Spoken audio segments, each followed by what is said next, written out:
Most lights at Westfield University went dark by midnight, but that night at 2:17 a.m., one stubborn light remained, casting a pale glow from the basement window of the physics building. And what Professor David Cooper discovered behind that door would change two lives forever.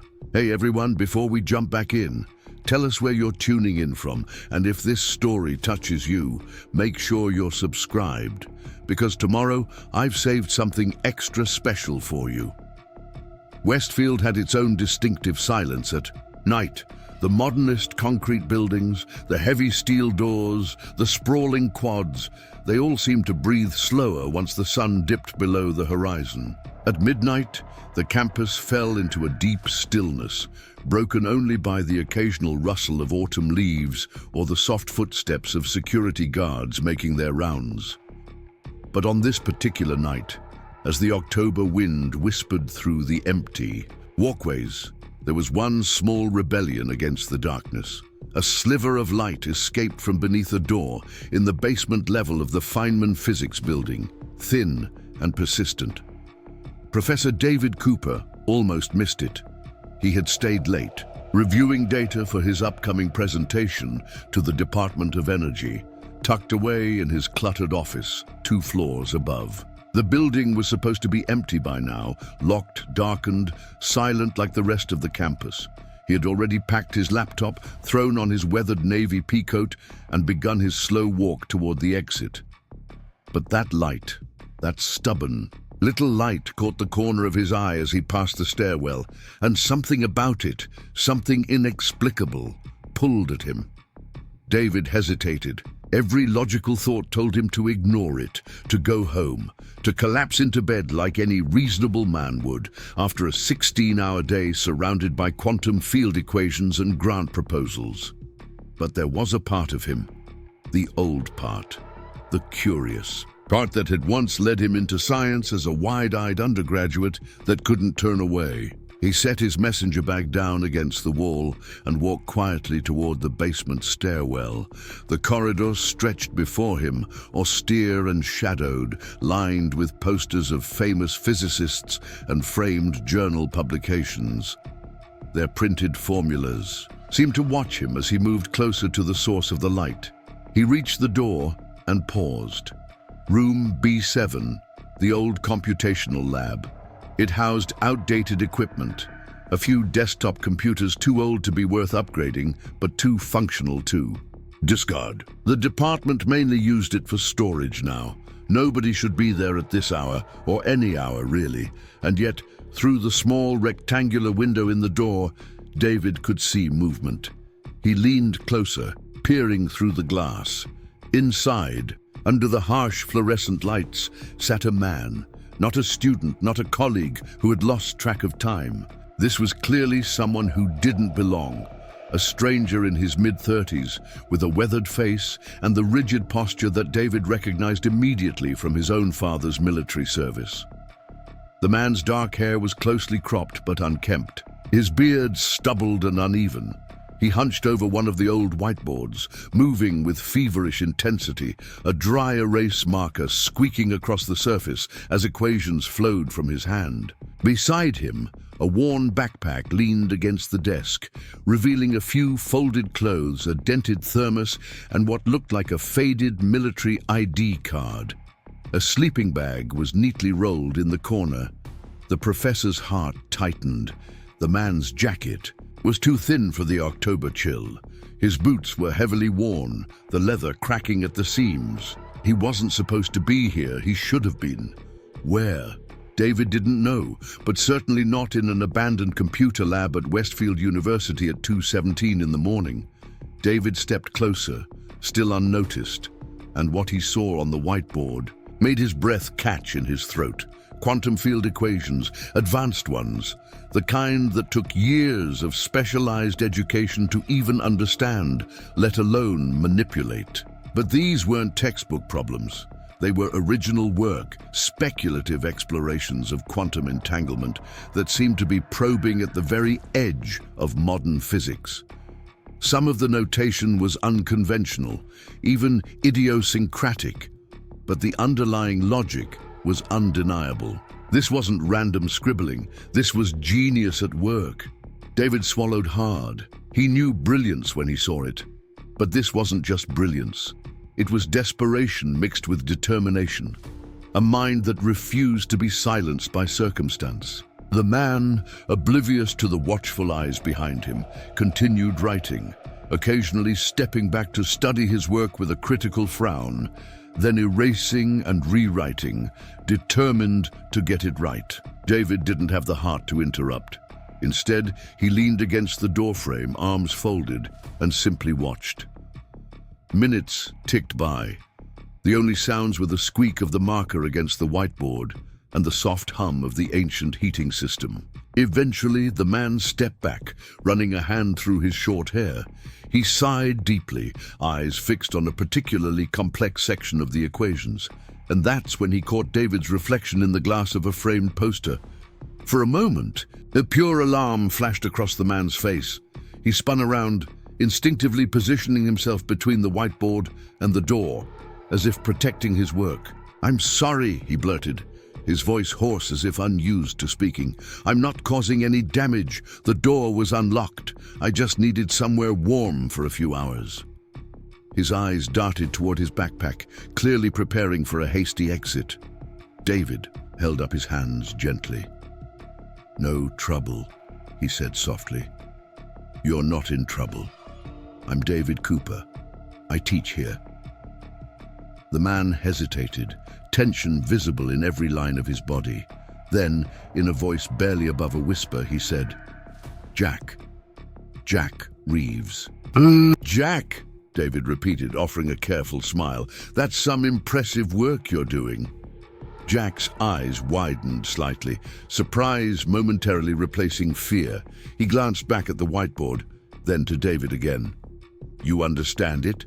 The question held a note of disbelief, as if he wasn't accustomed to being understood.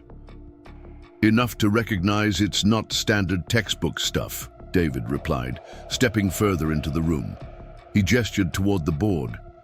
"This section here about quantum tunneling through entangled fields, that's pushing into new territory."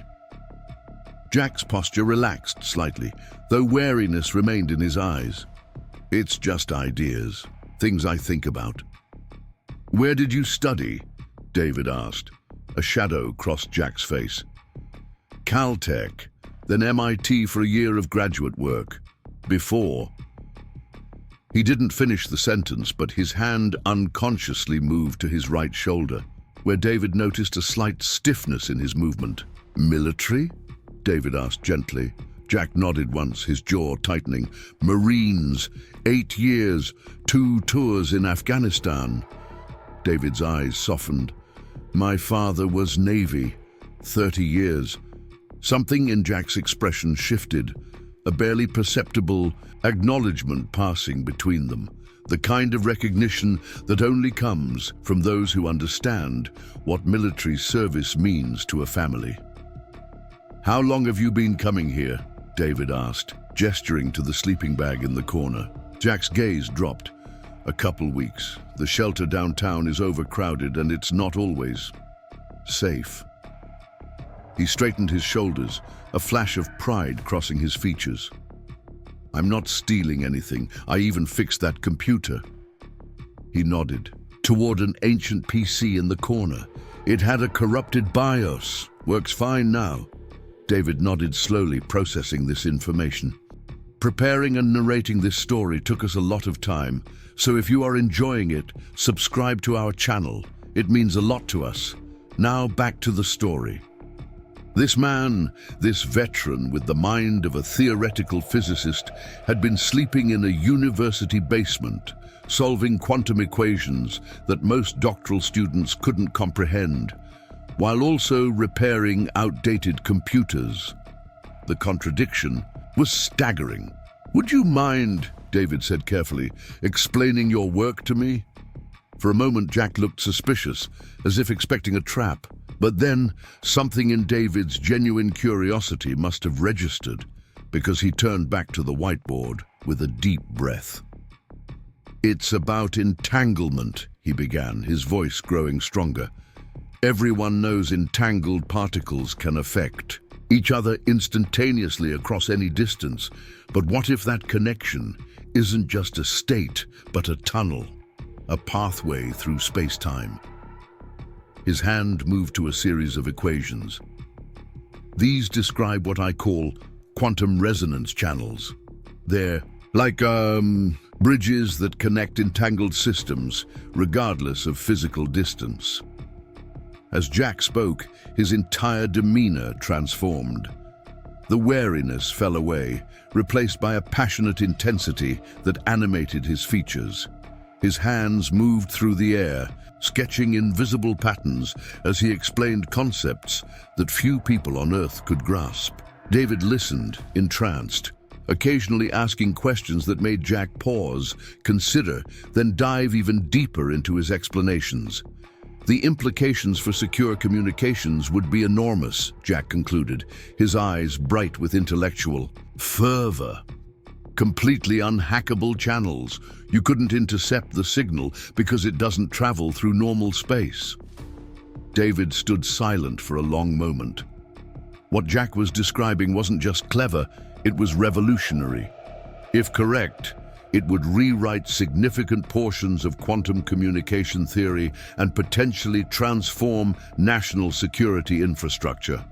And here it was, written on a whiteboard in a forgotten basement lab by a homeless veteran. "Jack," David said finally, "how long have you been working on this?" Jack's enthusiasm dimmed slightly. "On and off since I got back stateside. 4 years, I guess." He rubbed his hand across his beard. "It keeps me sane, gives me something to focus on instead of—" He didn't finish, but he didn't need to. David understood what went unsaid. "Why haven't you published or contacted someone in the field?" David asked. A bitter smile crossed Jack's face. "Who's going to take seriously a homeless vet with PTSD and no credentials? I tried emailing a few professors early on, never got responses." He shrugged. "Can't exactly walk into a conference like this either." He gestured at his worn clothes. The simple truth of it hit David like a physical blow. How many brilliant minds had been silenced by circumstance? How many world-changing ideas had been lost because the person who conceived them didn't have the right clothes, the right connections, the right letters after their name? "It's late," David said abruptly, checking his watch. "Nearly 3 a.m. now. Do you have somewhere safe to sleep tonight?" Jack's eyes flickered to the sleeping bag. "I'm fine here. I leave before the morning custodial staff arrives. No one knows." David hesitated. Every sensible voice in his head told him to leave it alone. This wasn't his problem to solve. But there was something about Jack Reeves, something in the determined set of his shoulders and the brilliant calculations flowing from his mind, despite everything, that made walking away impossible. "Listen," David said slowly, "I have a spare room. It's nothing fancy, but it's warm and there's a shower." He held up a hand as Jack began to protest. No strings attached, just one veteran son helping out. Jack stared at him, suspicious. Again, why would you do that? David considered the question carefully, because what you're working on deserves a chance to be heard, and because no one who served this country should be sleeping on a floor when I have an empty bed. He paused. "You can say no, but the offer's there." Jack looked back at the whiteboard, at his equations, then down at his worn backpack. For a long moment he said nothing. Then, almost imperceptibly, he nodded. "Just for tonight," he said quietly. David smiled. "Just for tonight." As they gathered Jack's few belongings, David couldn't shake the feeling that something significant had just happened, something that extended beyond this moment, beyond this room. He watched as Jack carefully photographed his equations with an old flip phone before erasing the whiteboard. "Don't want to leave evidence," Jack explained with a hint of embarrassment. David nodded, understanding. Smart thinking. They walked through the silent campus together, an unlikely pair under the October moon. The professor and the veteran connected by nothing more than chance and a stubborn light left burning in the darkness. Neither knew then how much their lives were about to change. Neither could have predicted what tomorrow would bring. But for now, it was enough that Jack would sleep in a real bed tonight and that David had seen something remarkable, brilliance refusing to be extinguished by circumstance. David Cooper barely slept that night, even after he had shown Jack to the spare bedroom in his modest bungalow on the edge of town, even after he had provided clean towels and a spare set of sweats, even after he had retreated to his own room and collapsed onto his bed. Sleep eluded him. His mind kept returning to those equations on the whiteboard, to the implications if they were correct, to the man now sleeping under his roof who had somehow developed groundbreaking quantum theory, while struggling to find a place to sleep each night. The contradiction was so stark, it almost seemed unreal.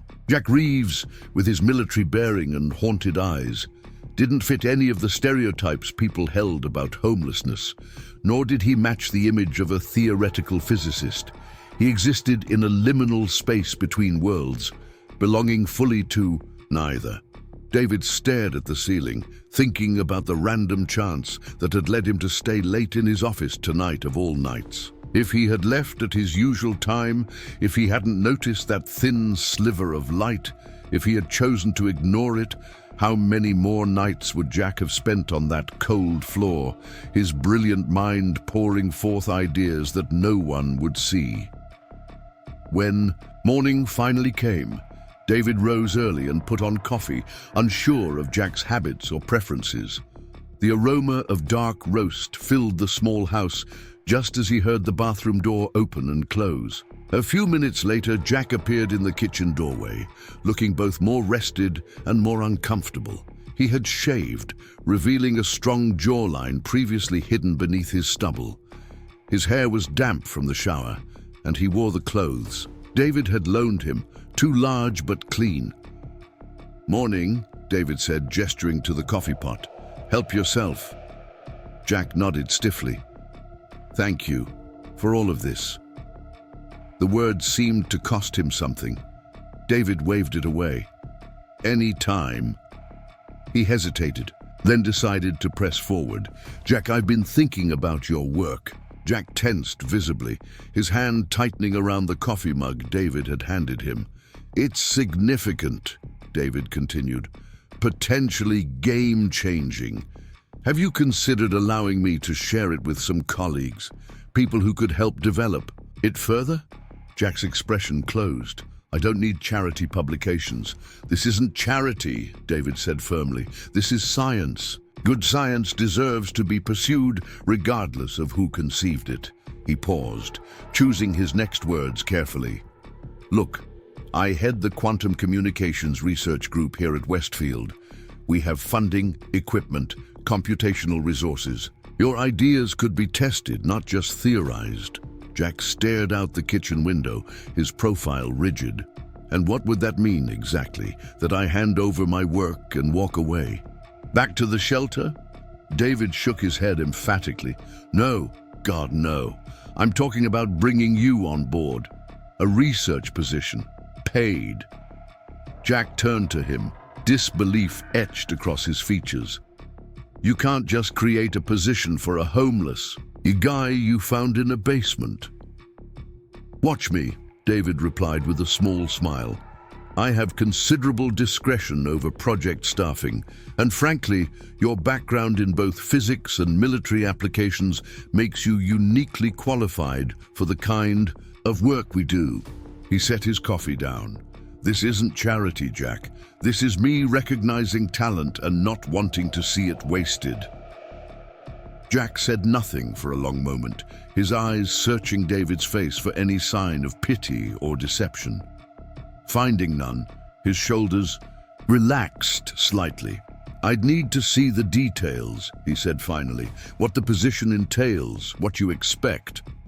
"Of course," David agreed. "We can go to my office today, work through the specifics." Jack nodded, a tentative agreement. Then his brow furrowed. "What made you stay so late last night?" he asked suddenly.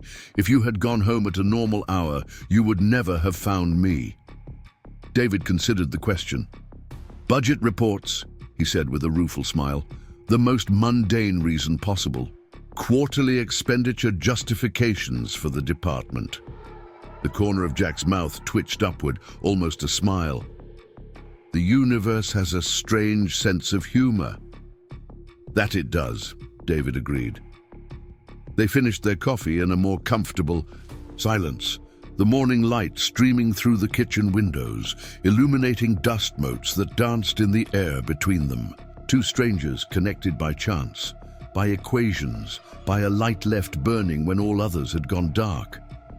After breakfast, they drove to campus together in David's aging Subaru.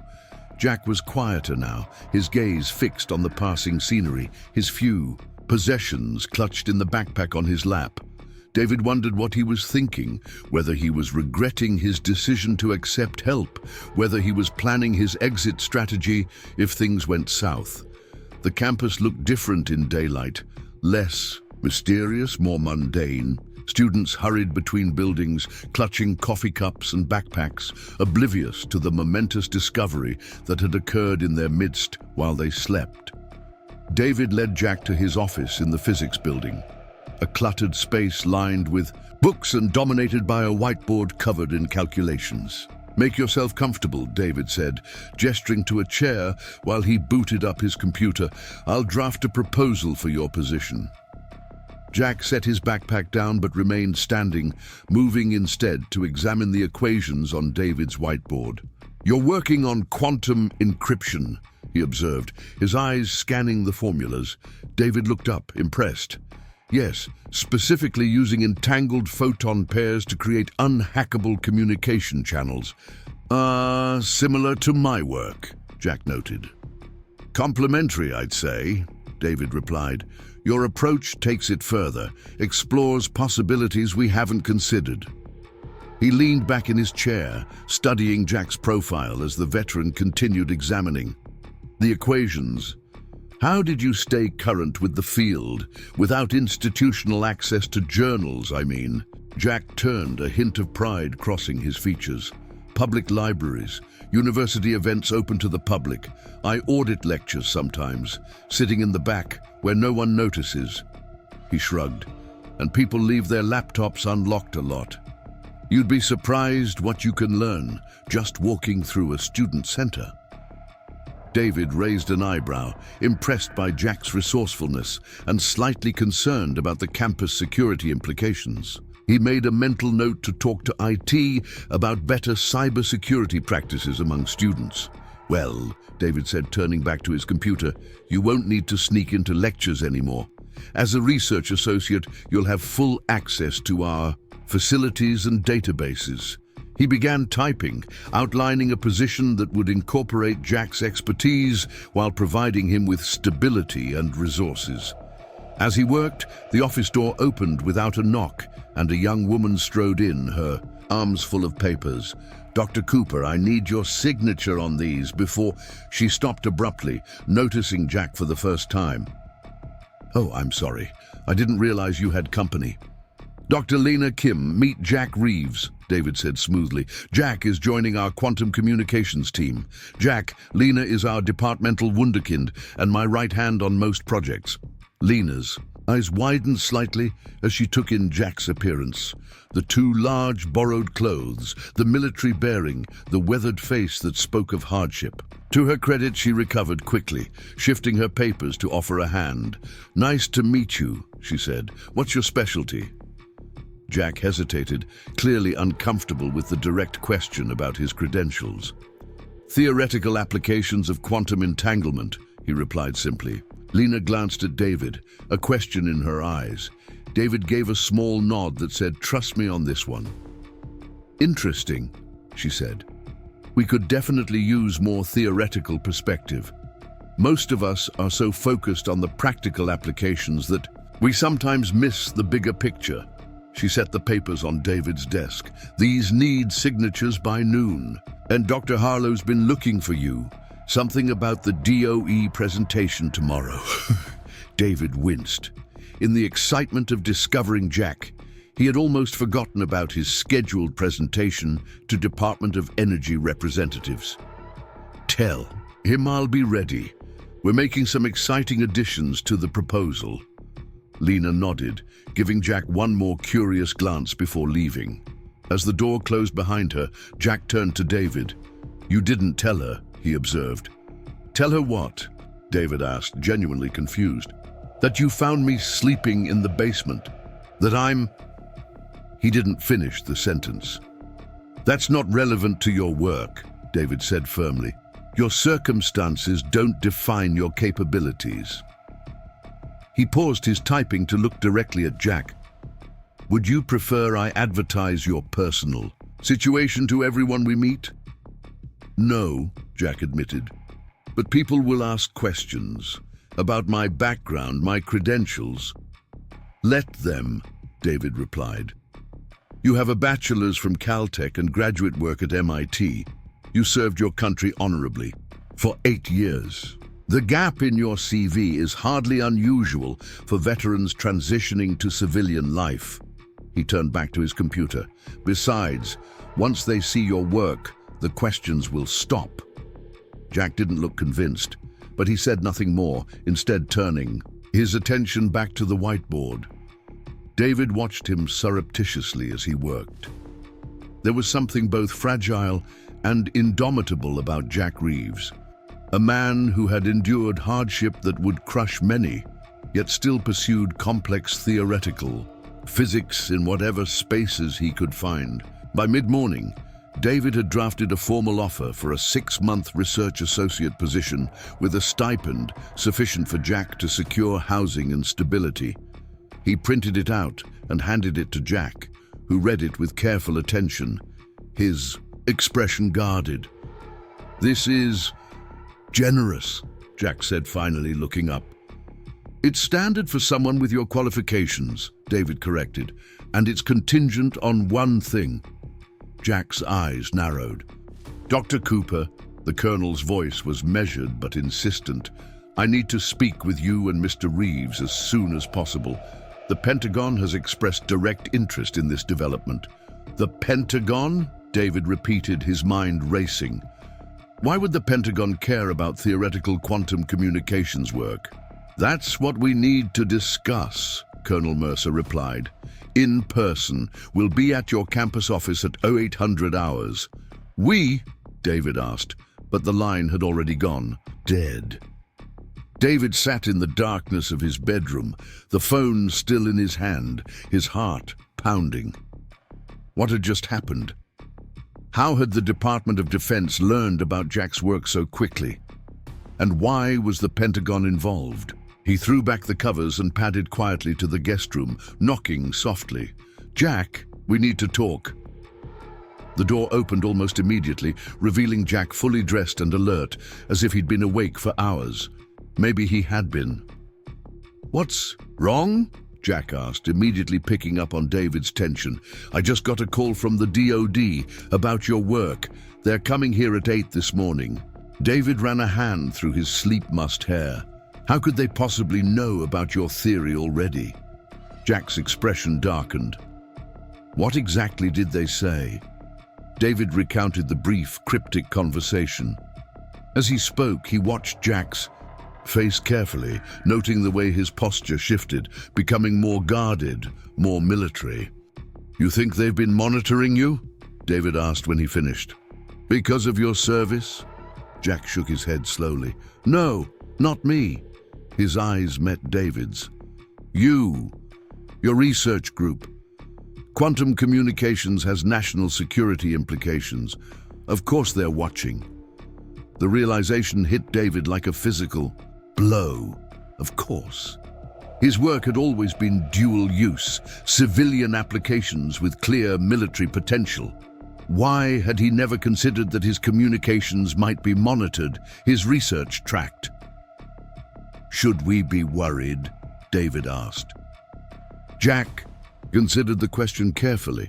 Not worried exactly, but cautious. The DOD doesn't make 5 a.m. phone calls and send colonels for ordinary academic research.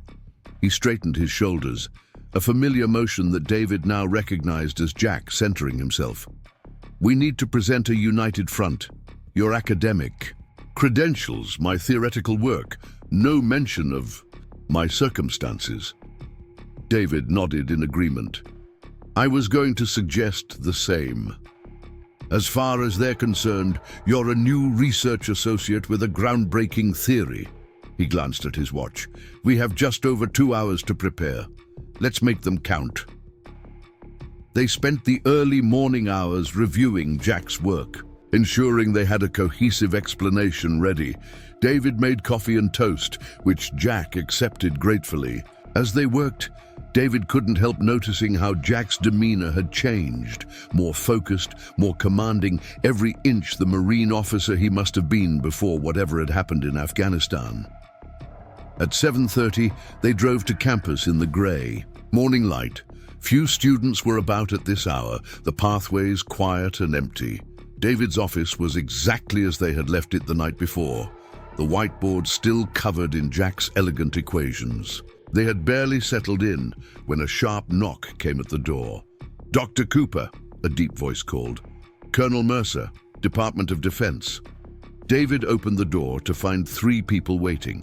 A tall African-American man in his 50s wearing an impeccable military uniform adorned with ribbons and insignia that spoke of a distinguished career. A younger woman in a crisp navy suit, her dark hair pulled back severely from her face, and a thin man with wire-rimmed glasses who looked more like an accountant than a military operative. "Colonel Mercer," David extended his hand. "This is Jack Reeves, the theoretical physicist I mentioned in our materials." Jack stepped forward, his bearing matching the colonel's. They shook hands, a flicker of recognition passing between them, the unspoken brotherhood of those who had served. "Mr. Reeves," the colonel nodded. "Army." "Marines, sir, 8 years, Force Recon." The colonel's eyebrows rose slightly. "Impressive. I'm Air Force myself." He gestured to his companions. "This is Dr. Elaine Winters from DARPA and Dr. Howard Chen from the National Security Agency." The atmosphere in the small office had become charged, weighted with unspoken significance. Whatever was happening here went far beyond a routine presentation review. "Please have a seat," David offered, though there weren't enough chairs for everyone. The colonel remained standing, his attention focused on the whiteboard covered in Jack's equations. "Fascinating work," he said, studying the mathematical notation, particularly this section on non-local quantum tunneling effects. Colonel Mercer turned from the whiteboard, his gaze settling on Jack with newfound intensity. "Mr. Reeves, your theory suggests the possibility of instantaneous secure communication through what you call quantum resonance channels. Is that correct?" Jack nodded, his expression carefully neutral. "That's a simplification, but yes. The math indicates that entangled systems could potentially form stable corridors through quantum space, allowing for direct information transfer without conventional transmission methods. And these channels would be undetectable by conventional monitoring systems." Dr. Winters from DARPA asked, her pen poised over a small black notebook. "In theory, yes," Jack replied. "Since the information never traverses normal space-time, there's nothing to intercept." Colonel Mercer exchanged a meaningful glance with his colleagues. "Dr. Cooper, would you mind if we spoke with Mr. Reeves privately for a moment?" David hesitated, looking at Jack, who gave an almost imperceptible nod. "Of course," David said, though his unease was evident. "I'll wait in the hall." As the door closed behind David, the atmosphere in the office shifted dramatically. Colonel Mercer's professional courtesy remained, but there was a new edge to his manner, a directness that hadn't been present before. "Mr. Reeves," he said, "your service record indicates you were involved in signals intelligence during your second deployment to Afghanistan, specifically with Project Quantum Shield." Jack's face betrayed nothing, but his shoulders tensed slightly. "That information is classified, Colonel." "Not to us," Dr. Chen from the NSA spoke for the first time, his voice surprisingly deep for his slight frame. What's that? I want to include your quantum resonance channel theory in my presentation to the Department of Energy tomorrow, with you as co-presenter. Jack stood abruptly, alarm flashing across his face. No, absolutely not. I'm not ready to... He stopped, taking a deep breath. The theory isn't complete.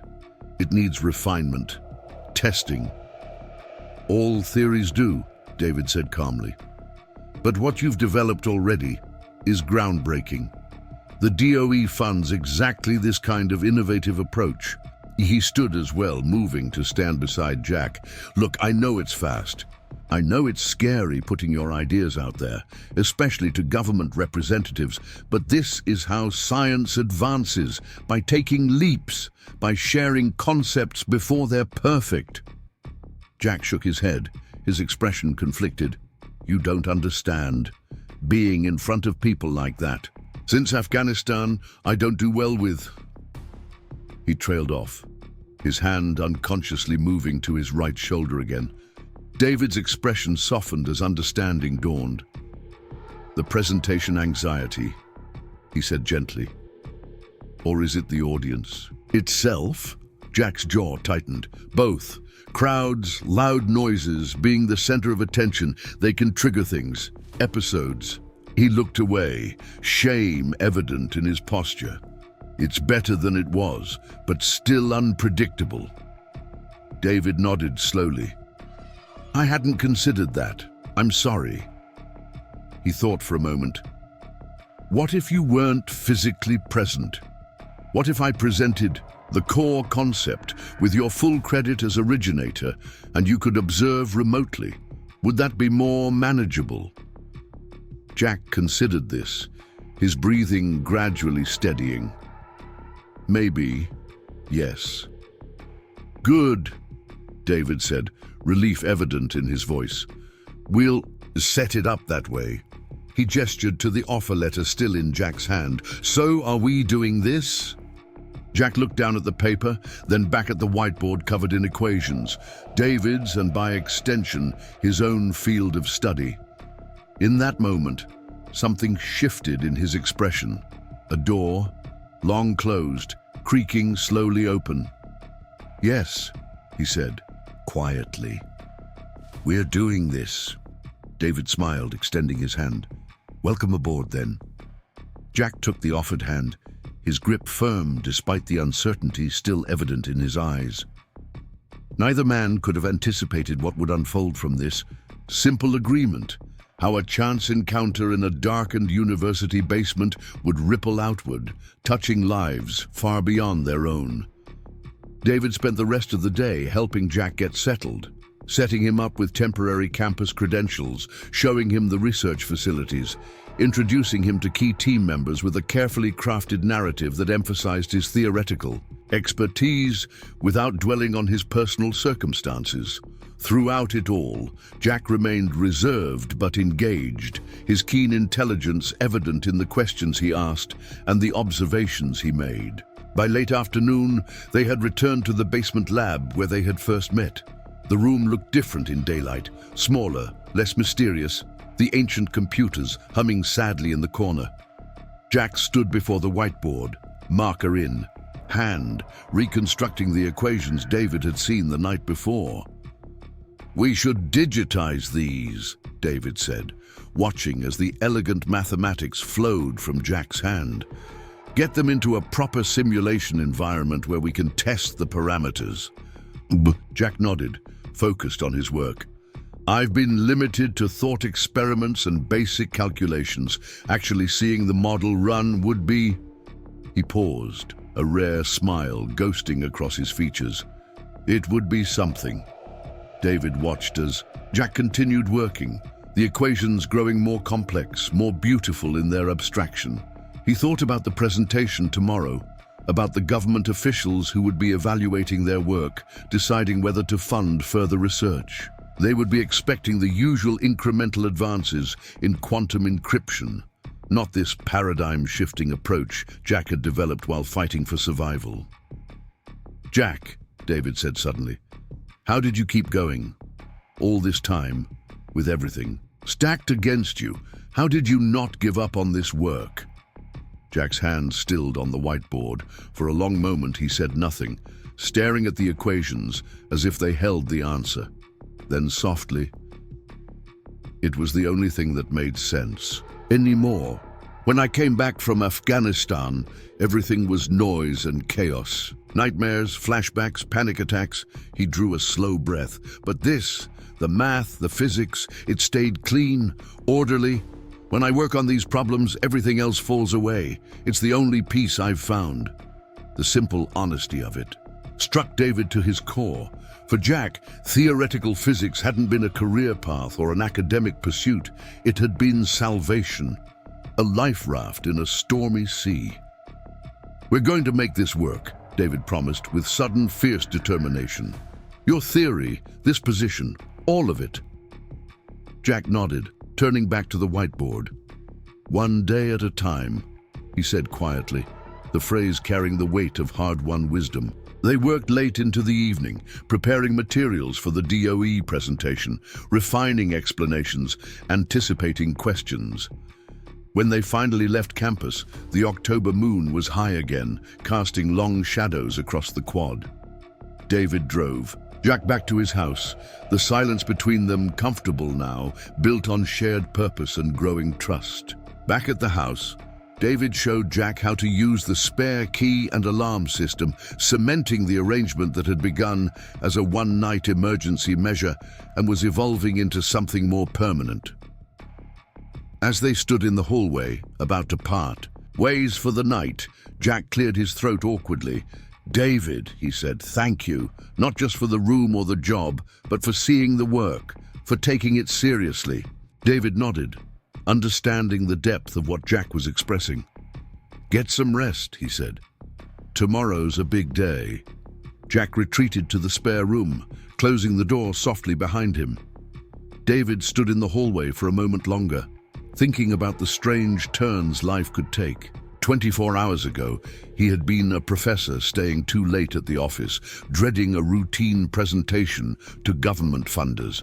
Now, he was harboring a homeless veteran with a brilliant mind, preparing to present revolutionary quantum theory that could transform national security communications, all because of a light left burning in the darkness, a small rebellion against the night. David slept better that night, exhaustion finally overcoming the excitement of discovery. But his rest was interrupted at precisely 5:27 a.m. by the shrill ring of his phone. Groggily, he fumbled for it, squinting at the caller ID. "Restricted." "Hello?" he mumbled, still half asleep. "Dr. Cooper." The voice on the other end was crisp, professional, fully awake. "This is Colonel Richard Mercer, Department of Defense. I apologize for the early call, but we've received some information about your presentation today that requires immediate attention." David sat up, suddenly alert. "What information?" "The presentation isn't until 2 p.m. "Yes, sir. However, certain keywords in your submission flagged our interest. Specifically, the quantum resonance channel theory attributed to a Mr. Jack Reeves." David's blood ran cold. "How did you—" "We only finalized the presentation last night. We're fully cleared for all aspects of Quantum Shield, including its unfortunate conclusion." Jack's jaw tightened. "Then you know why I left the program." "We do," Colonel Mercer confirmed. "What we don't know is how you continued developing the theoretical framework after your discharge, or why you didn't approach the DOD directly with your advancements." Jack's laugh was sharp, humorless. "Approach the DOD after they buried the project and everyone associated with it? After they labeled me unstable and pushed me out with a medical discharge that barely covered my treatment?" He shook his head. "I think you know exactly why I didn't come forward." Dr. Winters leaned forward. "Jack, May I call you Jack? What happened with Quantum Shield was regrettable. The loss of your team members, your injury, the way the project was handled afterward. She paused. But you have to understand that the security implications were enormous. I understand better than most, Jack replied coldly. I was there. Colonel Mercer studied Jack for a long moment, then glanced at the equations on the whiteboard again. These formulations go well beyond what you were working on in Afghanistan. You've solved the non-linear progression problem that shut down the original project. It wasn't a question, but Jack nodded anyway. The solution was always there. The brass just didn't have the patience to let us find it. And now you have, Dr. Chen said quietly, which puts us all in a rather complicated position. Jack looked between the three government representatives, understanding dawning in his eyes. You're not here to shut me down. You're here to recruit me back.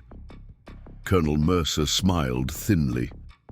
The Pentagon doesn't send a colonel, a DARPA director, and an NSA cryptography chief at dawn for a routine academic presentation, Mr. Reeves. Outside in the hallway, David paced anxiously, checking his watch every few minutes.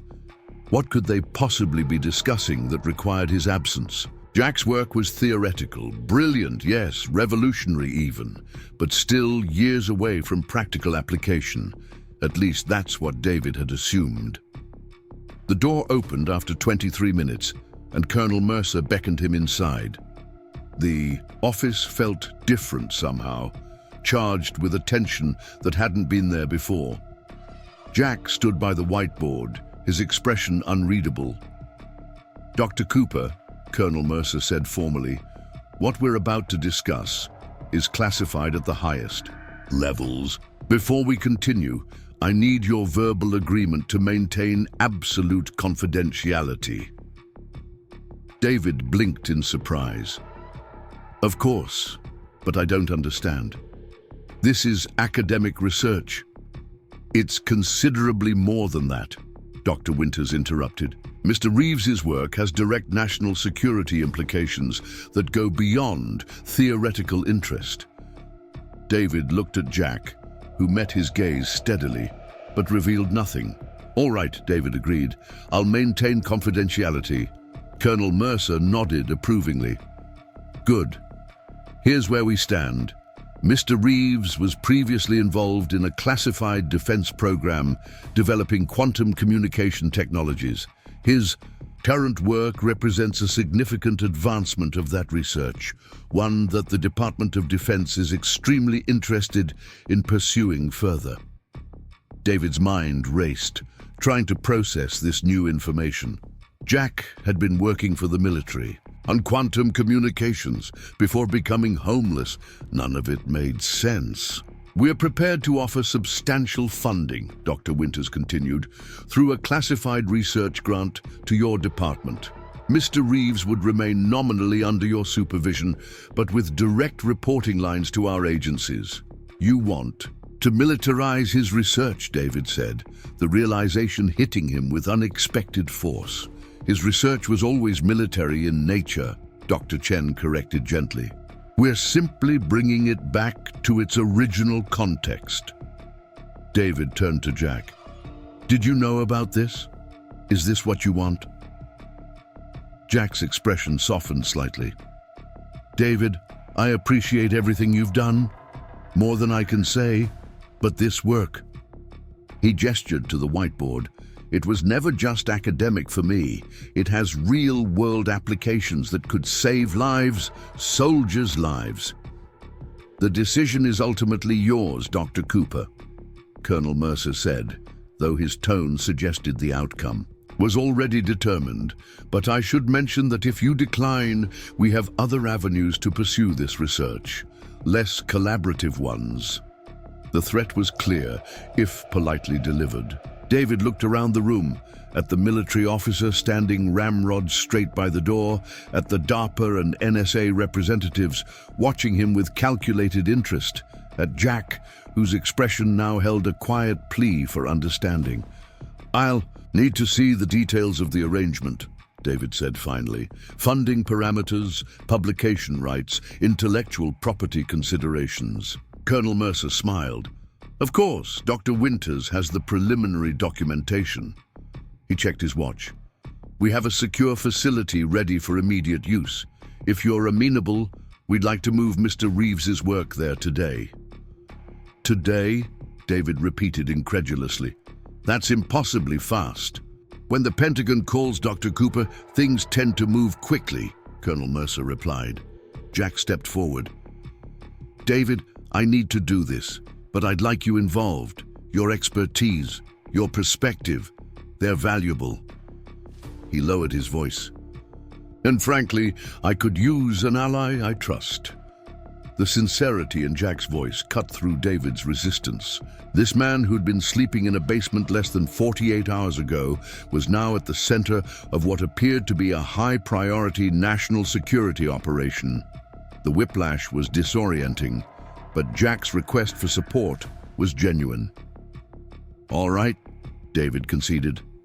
I'm in. The next few hours passed in a blur of activity.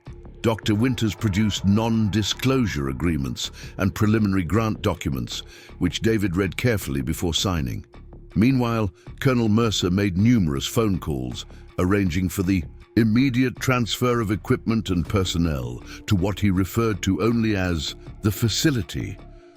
By noon, a small convoy of unremarkable black SUVs had arrived at the Physics Building's service entrance. Teams of efficient men and women in civilian clothes began transferring Jack's work, the equations, the preliminary simulations they had run, even the ancient computer Jack had repaired, into secure containers. Where exactly are we going? David asked, as he and Jack were escorted to the lead vehicle. A research installation about 40 minutes from here, Colonel Mercer replied vaguely. Everything you need will be provided. As they drove away from campus, David watched the familiar buildings recede in the side mirror. Less than 2 days ago, his biggest concern had been a routine funding presentation. Now he was being whisked away to a classified facility to develop quantum technology that apparently had the Pentagon on high alert. Beside him, Jack sat quietly, staring out the window, his expression contemplative. You okay? David asked softly. Jack turned to him, a complex emotion crossing his features. I never expected to go back, he admitted. After Afghanistan, after what happened, I thought that door was permanently closed. What did happen? David asked carefully. If you can tell me. Jack was silent for a long moment, weighing how much to reveal. We were testing early versions of quantum entanglement communication systems in the field, trying to create unhackable channels for special forces operations. His voice dropped lower. There was an incident, equipment failure, or so they said. 3 of my team died. I took shrapnel in the shoulder. He rubbed the spot unconsciously. After that, the project was shut down. I was medically discharged with PTSD and sent home. End of story. David sensed there was more, much more, that Jack wasn't saying, but he didn't press. And now they want you back. They want the theory back, Jack corrected. I'm just the package it comes in. There was no bitterness in his voice, just a resigned acceptance.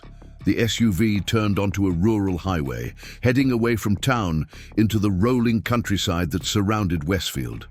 After 20 minutes of driving, they turned onto an unmarked road that wound through dense woods. Eventually, they reached a perimeter fence with a manned gate.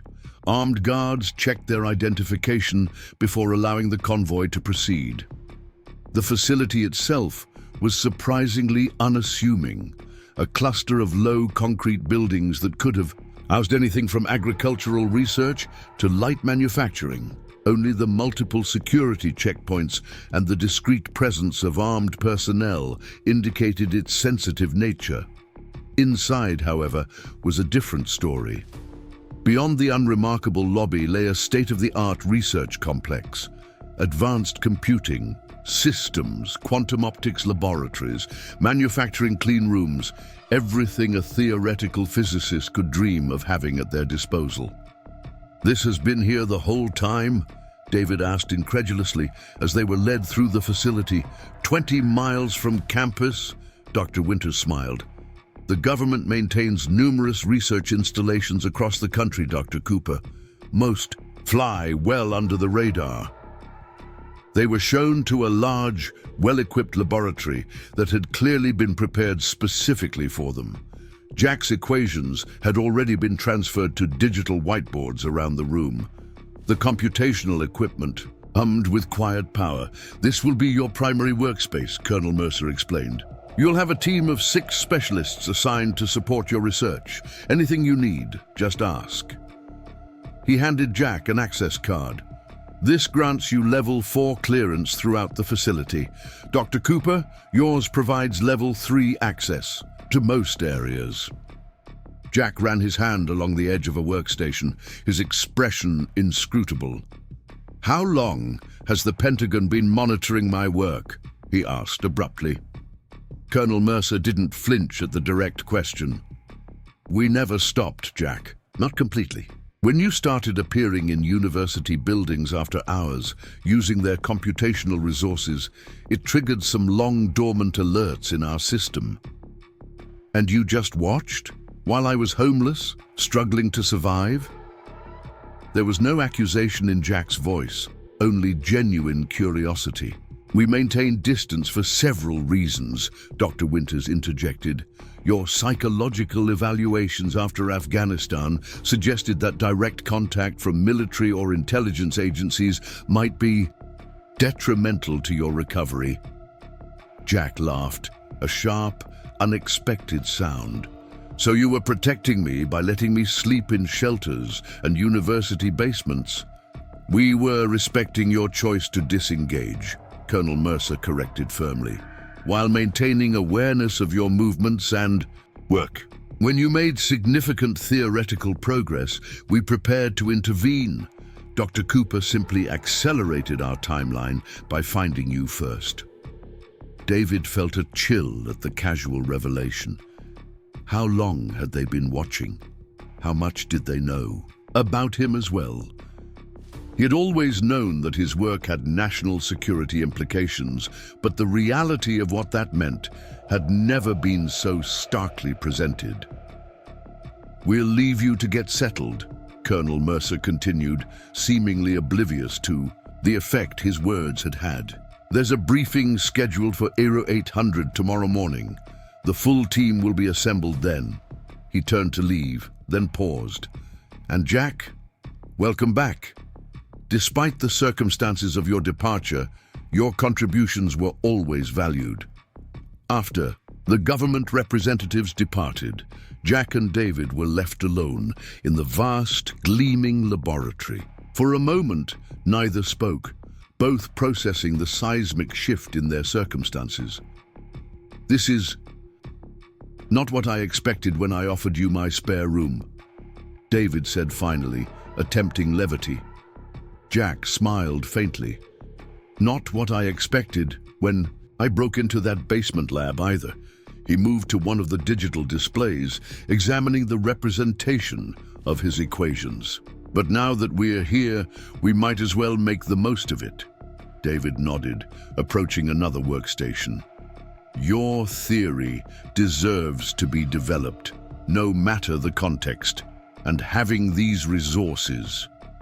He gestured to the advanced equipment surrounding them. "We can accomplish in days what might have taken years at the university." Jack's expression grew serious. "You should know what you're getting into, David. The military application of this technology won't just be secure communications. If we succeed, if we create truly undetectable information channels, they'll use it for intelligence operations." David finished. "I'm not naive." "Are you comfortable with that? Your work being used that way?" David considered the question carefully. "I believe in the importance of national security," he said slowly, "and I'd rather be involved, maintaining some ethical oversight, then removed from the process entirely. He looked Jack directly in the eyes. "What about you? After what happened in Afghanistan, are you comfortable coming back to this world?" Jack's gaze drifted to the complex equations displayed around the room. His life's work, the concepts that had kept him sane during his darkest moments. "This theory was born in darkness," he said quietly.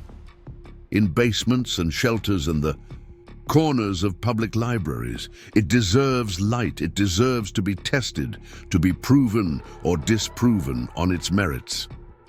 He straightened his shoulders.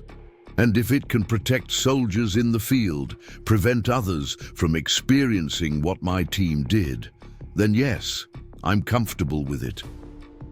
They spent the remainder of the day familiarizing themselves with the laboratory's capabilities, transporting Jack's work from rough sketches to sophisticated computer models. The equipment was years ahead of what was available at the university, allowing them to simulate complex quantum interactions that had previously existed only in Jack's mind.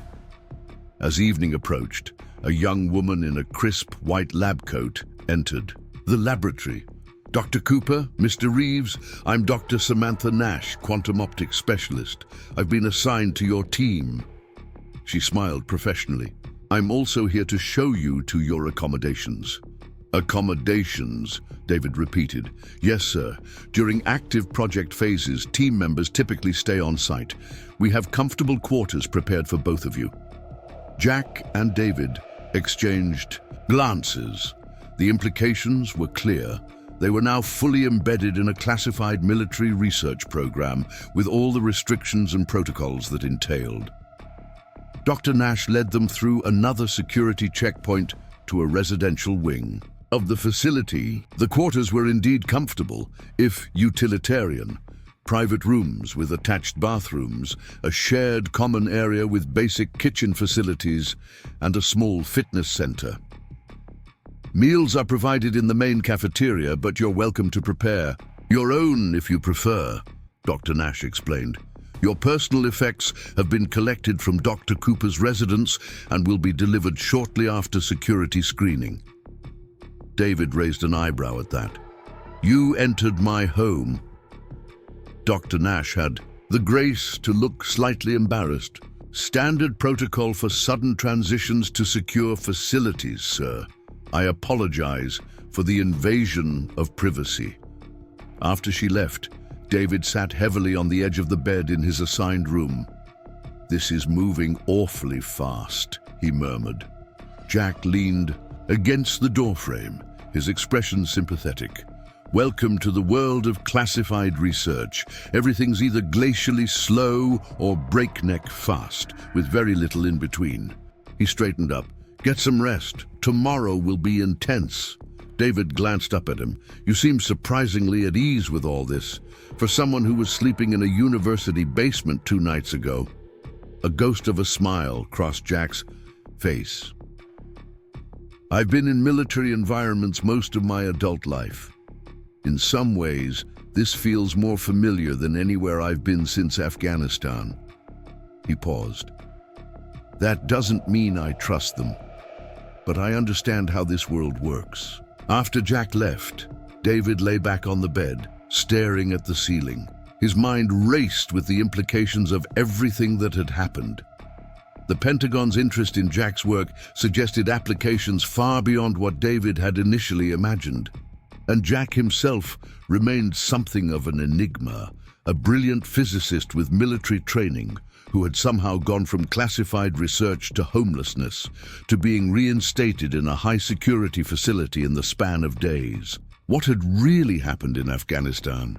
What was the incident that Jack had referred to so obliquely? And why was the military so eager to bring him back into the fold now, after apparently abandoning him? David's academic instincts told him there were significant pieces of this puzzle still missing. But his human instincts, the same ones that had led him to notice that stubborn light in a darkened hallway 2 nights ago, told him that Jack Reeves was a man worth trusting, worth following into this strange new territory despite the unknowns. He closed his eyes, exhaustion finally overtaking curiosity. Tomorrow would bring answers, or at least more informed questions. For now, he needed sleep. The briefing room was already half full when David arrived the next morning. Men and women, in a mix of military uniforms and civilian attire, sat around a large oval table, talking quietly among themselves. Jack was already there, reviewing notes on a tablet, dressed in new clothes that someone had provided, khakis and a button-down shirt that actually fit him properly. "Dr. Cooper, welcome!" Colonel Mercer greeted him from the head of the table. "Please, take a seat. We're about to begin." David slid into the chair beside Jack, who acknowledged him with a nod before returning to his notes. The transformation in Jack's appearance was striking, clean-shaven, properly dressed, his posture military straight. He looked less like the homeless veteran David had discovered in a basement, and more like the distinguished physicist he truly was. For those just joining us, Colonel Mercer began once everyone was seated, this is a Level 4 briefing on Project Resonance, a continuation of quantum communications research previously conducted under Project Quantum Shield. Our chief theoretical physicist, Jack Reeves, has developed a groundbreaking approach that may allow for truly secure, instantaneous communication channels based on quantum entanglement principles. The room's attention shifted to Jack, who met their gazes steadily. David noticed that there was none of the anxiety or discomfort that Jack had expressed about public presentations. Here, surrounded by military and scientific personnel, he seemed in his element.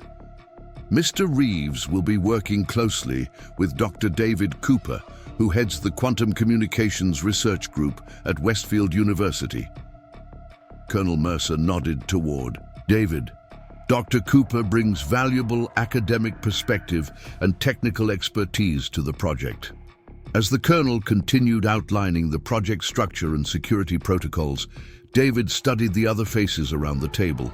Besides Dr. Nash, whom they'd met the previous evening, there were two military officers in Air Force uniforms, Dr. Winters from DARPA, Dr. Chen from the NSA, and three other civilians who were introduced as specialists in quantum optics, advanced computing and materials science.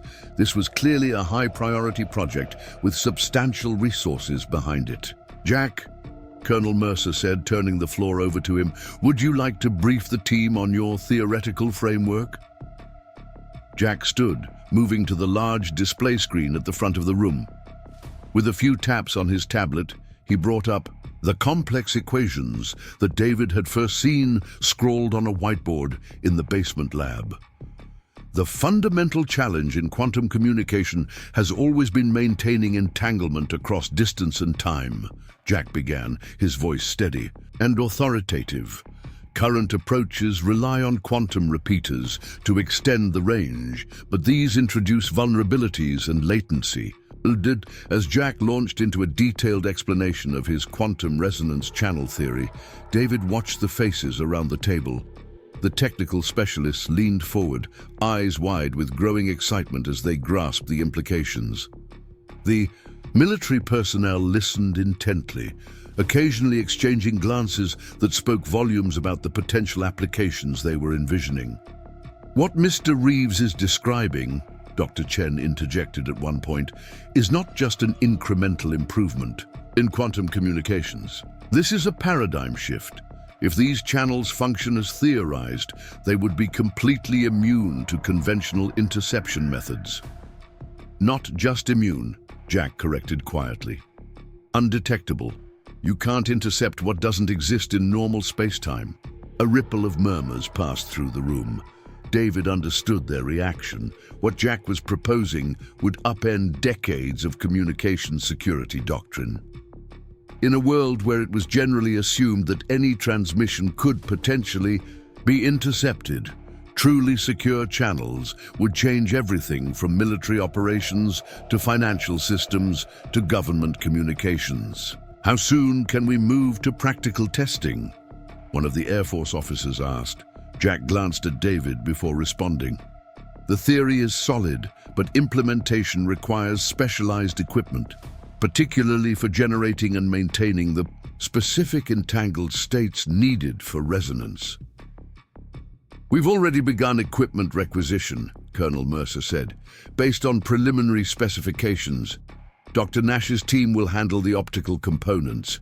Dr. Cooper, we'll need your expertise on the quantum state preparation protocols. David nodded, though privately he wondered how they had already begun requisitioning equipment before he and Jack had even arrived. Had they been so confident that Jack would agree to return to military research, or had they simply been prepared to proceed with or without his cooperation? The briefing continued for another hour, with each specialist outlining their role in the project. Timelines were established, security protocols reiterated, and communication channels defined. By the time Colonel Mercer brought the meeting to a close, Project Resonance had transformed from theoretical concept to fully operational research program. One final note, Colonel Mercer said as people began gathering their materials. While we've expedited the security clearances for this project, I want to emphasize the extreme sensitivity of this work. Nothing, absolutely nothing, related to Project Resonance leaves this facility. No digital communications, no paper notes, no casual mentions to family members. His gaze swept the room. If successful, this technology will represent one of the most significant advances in secure communications since the invention of encryption itself. Our adversaries would go to extraordinary lengths to obtain it. As they filed out of the briefing room, Jack fell into step beside David. "What do you think?" he asked quietly. "I think this just got very real," David replied. "The resources they're committing, the security measures. They believe in your theory completely." Jack's expression was unreadable. They believed in it before, too. Let's hope this time ends differently. Before David could ask what he meant, Dr. Nash approached them, tablet in hand. "We've prepared the main laboratory for your initial work," she said. "The quantum optics equipment will arrive tomorrow, but we can begin simulation work immediately if you'd like." They followed her to the laboratory they'd seen the previous day, now buzzing with activity as technicians set up workstations and calibrated equipment. It was a far cry from the empty university basement, where Jack had worked alone just days before. "It's strange," Jack murmured as they watched the preparations. "For years, these ideas existed only in my head, or scribbled in notebooks I had to hide when shelters did bed checks. Now they're..." He gestured to the screens around the room, where his equations flowed in elegant digital renderings. "Real." David finished for him. "They're real now, and soon we'll know if they work." Jack nodded, a complex emotion crossing his features, pride mingled with apprehension. "That's what I'm afraid of," he said softly. Before David could ask what he meant, Colonel Mercer appeared at the laboratory entrance, accompanied by a man they hadn't seen before, older, with silver hair and the bearing of someone accustomed to authority. "Jack," Colonel Mercer called, "there's someone here who'd like to speak with you." Jack tensed visibly, his eyes narrowing as he recognized the older man. "General Hayes," he said, his voice carefully neutral. The general approached, his expression grave but not unfriendly. "It's been a long time, Major Reeves." "I'm not a major anymore, sir," Jack replied. "And yes, it has." General Hayes glanced around the laboratory, then back to Jack. "I wonder if we might have a word, privately." Jack hesitated, then nodded. As they moved toward a small conference room off the main laboratory, Jack caught David's eye, a silent message passing between them. "Stay alert, this matters." David watched them go, the unanswered questions multiplying in his mind. "Major Reeves." Jack had never mentioned his rank, and the tension between him and General Hayes was palpable, suggesting a shared history deeper than casual acquaintance. They served together in Afghanistan, Dr. Nash said quietly, noticing David's interest. General Hayes was overseeing the original quantum shield project when the incident occurred. What exactly was this incident? David asked. Jack mentioned equipment failure, casualties, but no details. Dr. Nash hesitated, clearly weighing how much to reveal. It's classified, of course, but... She lowered her voice further. There was a field test of early quantum communication devices.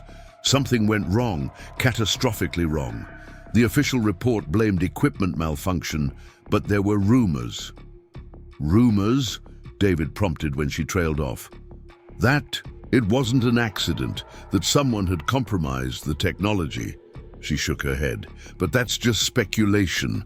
What's certain is that 3 service members died, Jack was injured, and the project was terminated immediately afterward. David glanced toward the conference room, where Jack and General Hayes were now visible through a glass panel, engaged in intense conversation. Jack's posture was rigid, defensive, while the general leaned forward, speaking with emphatic hand gestures. And now they've brought both Jack and the general back for the new project, David mused. Despite whatever happened between them, the Pentagon doesn't let past complications interfere with strategic necessities, Dr. Cooper, Dr. Nash replied, with a small, knowing smile.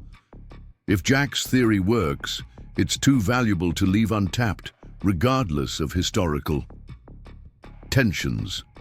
In the conference room, the conversation appeared to be growing more heated. Jack stood suddenly, shaking his head firmly. General Hayes remained seated, his expression hardening. After another moment, Jack turned and strode from the room, his face set in grim determination. "Everything all right?" David asked as Jack rejoined them. "Fine," Jack replied tersely. "The general was just sharing some historical perspective." He glanced back at the conference room where General Hayes was watching them through the glass. "And reminding me of the chain of command." David sensed there was far more to the exchange than Jack was revealing, but before he could press further, Colonel Mercer approached, clapping his hands together once. "All right, team. The preliminary equipment is set up, and we're ready to begin simulation work. Mr. Reeves, Dr. Cooper, the floor is yours." The next 3 days passed in a blur of activity. Jack and David worked nearly around the clock, translating theoretical constructs into testable models, fine-tuning parameters, and preparing for the arrival of specialized quantum hardware. The laboratory hummed with purpose, a sense of momentum, building as each simulation showed increasingly promising results. Despite the intense focus on their work, David couldn't shake his unease about Jack's interaction with General Hayes. Jack had become noticeably more guarded afterward, working with fierce concentration, but saying little beyond technical necessities.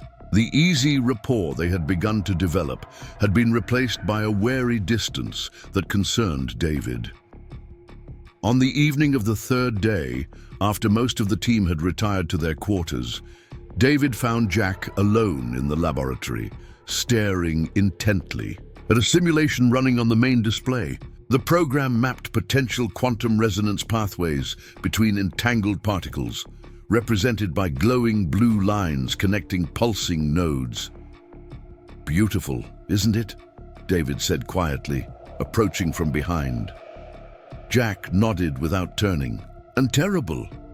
David frowned. "What do you mean?" Jack sighed, finally facing David. His eyes were shadowed with exhaustion and something deeper, a burden David couldn't quite identify. "Do you know what General Hayes wanted to discuss with me?"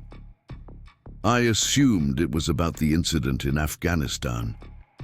"Partly," Jack confirmed, "but mostly he wanted to remind me of the potential military applications beyond secure communications."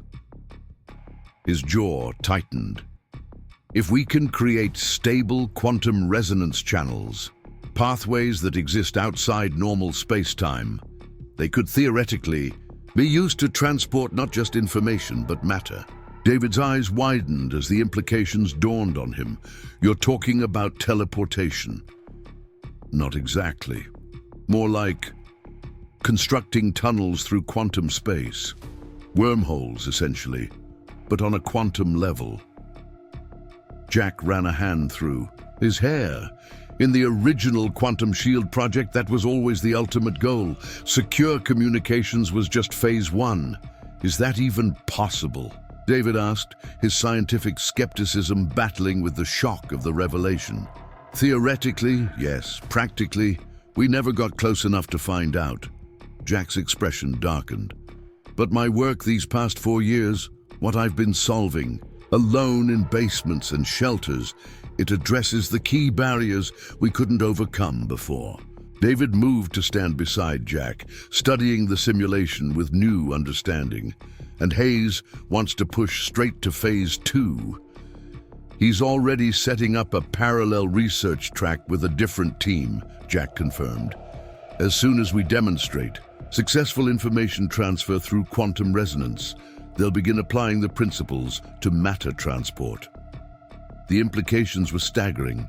If successful, such technology would revolutionize not just communications, but transportation, warfare, even the fundamental ways humans interacted with physical space. No wonder the Pentagon had mobilized so quickly. You don't seem thrilled about the prospect, David observed carefully. Jack's laugh was hollow. The incident in Afghanistan wasn't an equipment failure, David. His voice dropped lower. Someone on our team was feeding information to a foreign intelligence service. When they got enough data to attempt their own prototype, something went catastrophically wrong during testing. The quantum resonance field collapsed and created a massive energy discharge. Your team members who died weren't even the primary targets, Jack finished grimly. They were collateral damage in what was essentially a quantum weapon test gone wrong. 3 good soldiers died, a village was nearly destroyed, and I took shrapnel trying to shut down our equipment before it suffered the same failure. David absorbed this in stunned silence. The casual reference to equipment failure had masked a much darker reality. Sabotage, espionage, lives lost in a secret technological race. After I was discharged, Jack continued, I kept working on the theory, but with a different focus. I wanted to solve the stability problem, not to make the technology viable for the military, but to ensure it could never be weaponized the way it was in Afghanistan. His eyes met David's, intense and urgent. What they're planning now is exponentially more dangerous. Why come back at all then? David asked. Why not destroy your research, walk away? Because it exists, Jack said simply. The theory, the possibility, it's real, whether I participate or not. If I stayed away, they'd eventually develop it without the safety protocols I've built into my work. He gestured to a particular section of equations on a nearby screen. See these constraints? They're designed to make the resonance channels collapse harmlessly if anyone attempts to expand them beyond certain parameters. David studied the equations with growing admiration and concern. Jack had engineered failsafes directly into the theoretical framework, elegant mathematical constraints that would be nearly impossible to detect unless someone knew exactly what to look for. They don't know about these, David realized, and they can't know.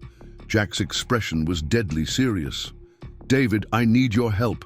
I can't stop this technology from being developed, but I can ensure it can never be weaponized the way Hayes and his team intend. David hesitated, weighing the enormity of what Jack was asking.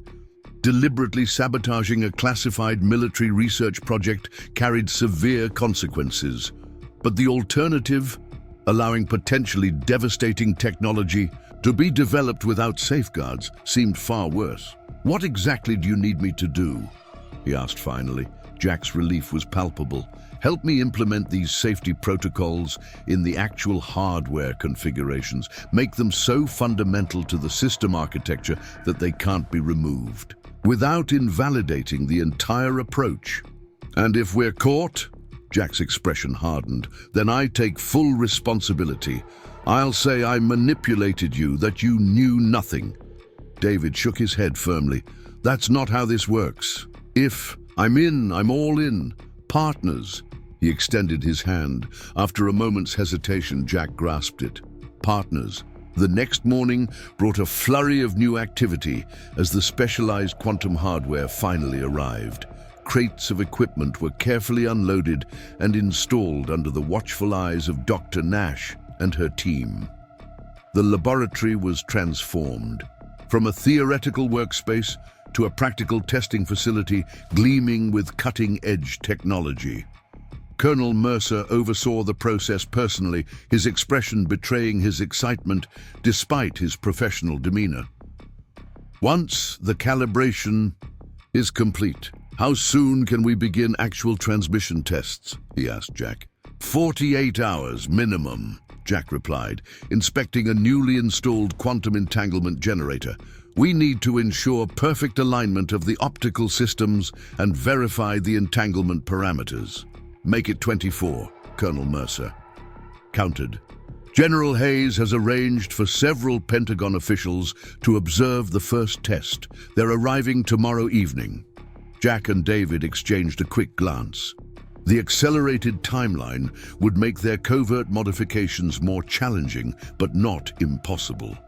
We'll do our best, Colonel, David assured him.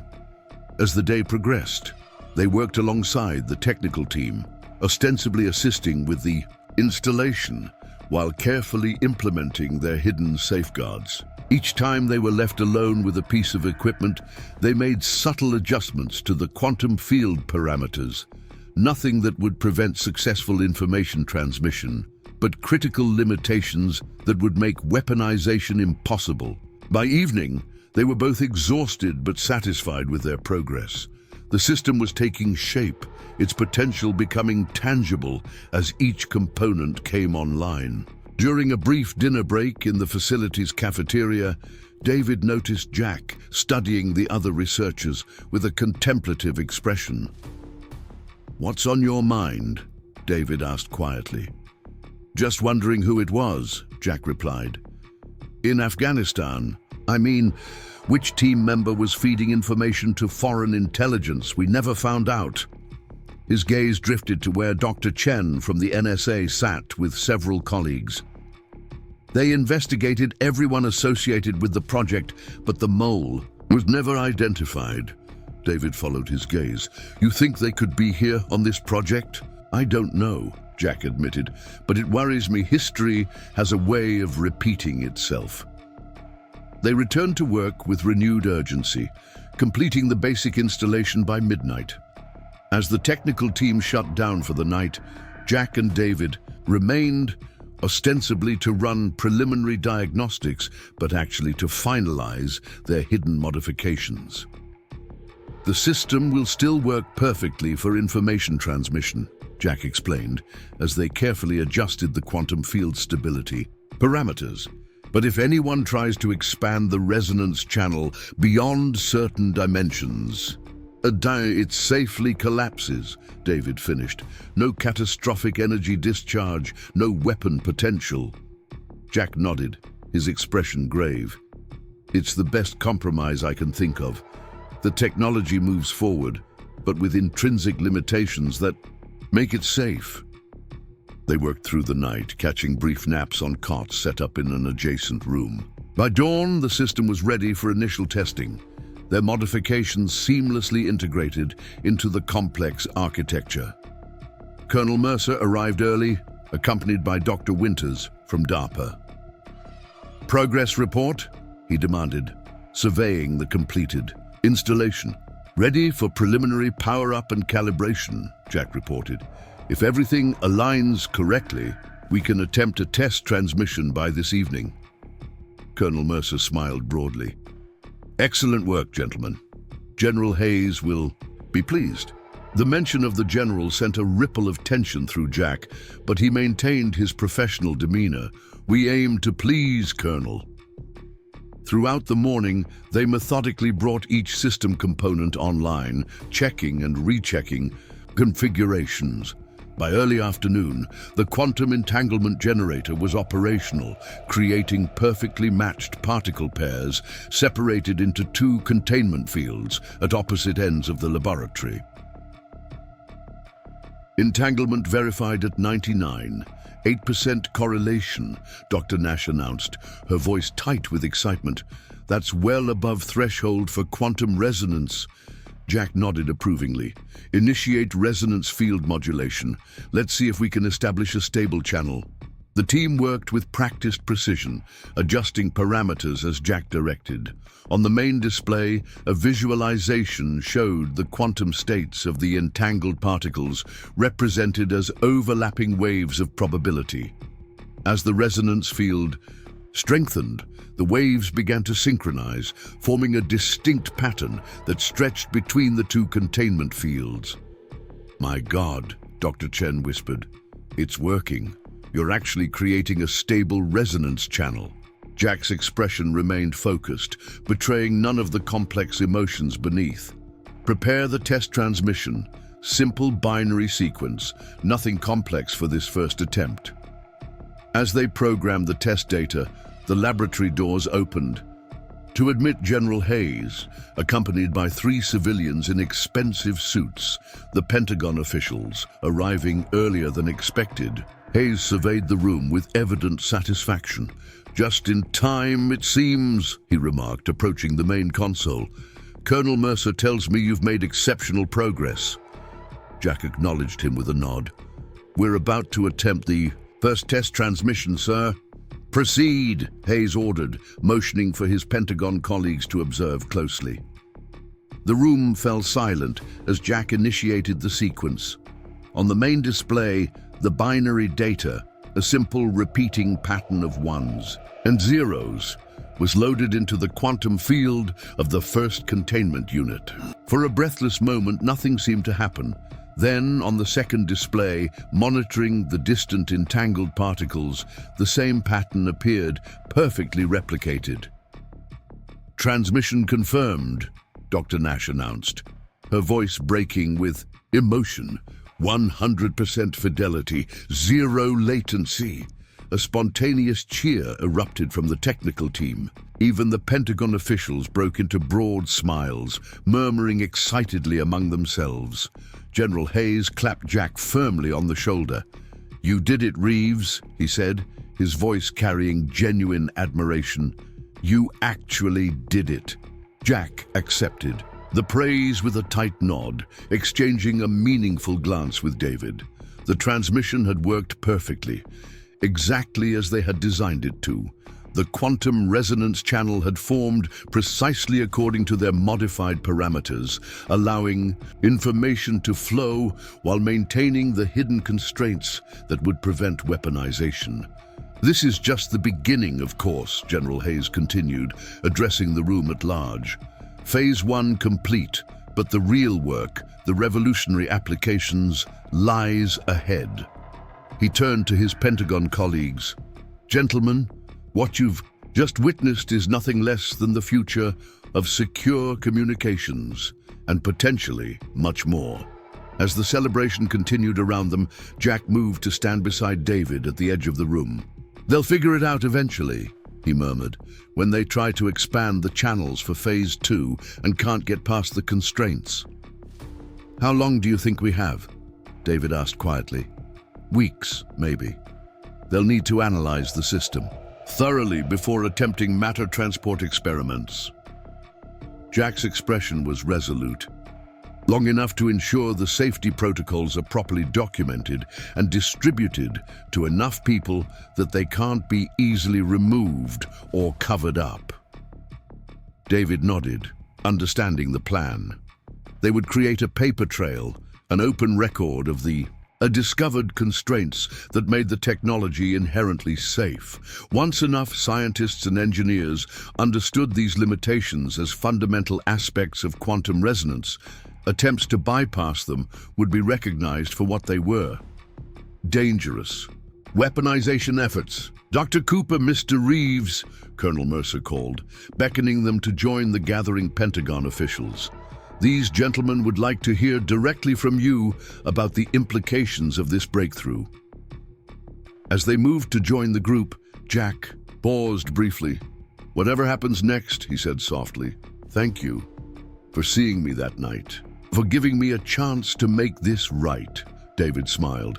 "That light in the basement, turns out it was illuminating more than we knew."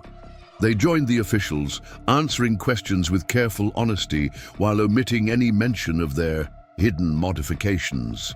The celebration continued well into the evening, with champagne eventually appearing from some undisclosed location within the facility. As night fell, David found himself standing alone by the window, watching darkness settle over the wooded compound. Behind him, the successful quantum transmission system hummed softly, its blue containment fields casting an ethereal glow across the laboratory. Jack appeared beside him, 2 coffee cups in hand. He offered one to David, then gazed out at the night sky. "What happens now?" David asked. For you, I mean, after all this." Jack considered the question. "I haven't thought that far ahead. For 4 years, this theory consumed me, completing it, protecting it." He shrugged slightly. "I suppose I need a new purpose."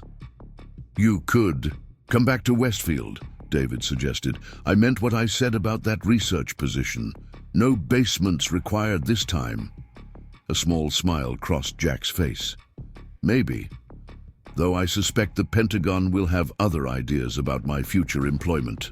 He turned from the window, his expression becoming serious. "We did good work here, David. Not just the breakthrough, but the safeguards.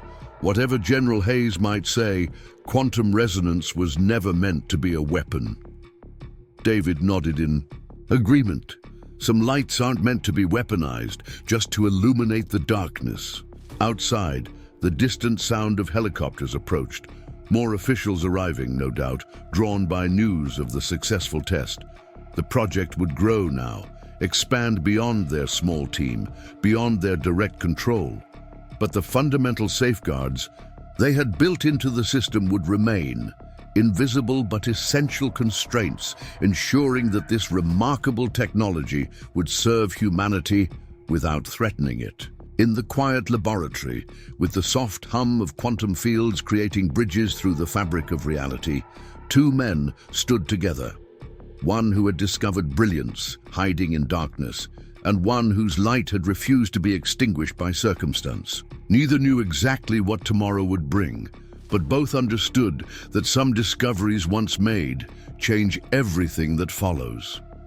And sometimes, the most important breakthrough isn't the technology itself, but the wisdom to know how it should and shouldn't be used. Up next, you've got 2 more standout stories right on your screen. If this one hit the mark, you won't want to pass these up. Just click and check them out.